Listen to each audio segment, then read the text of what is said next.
Для всех тех людей, которые плохо знают Таджикистан и нас упрекают в том, что якобы у нас нет моря и негде нам купаться, добро пожаловать в Таджикское море. Это вот, пожалуйста, море, длина больше 75 километров. То есть вот здесь начинается, конца не видать, как сами видите.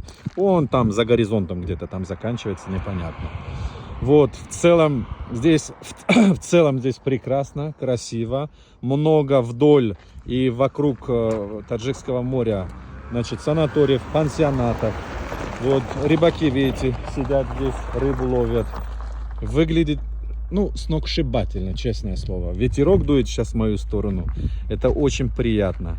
И из Худжанда, когда едешь сюда, в сторону Кайракумского водохранилища или Таджикского моря, скажем так, вдоль реки, вдоль дороги очень много-много садов. Приезжайте в Таджикистан.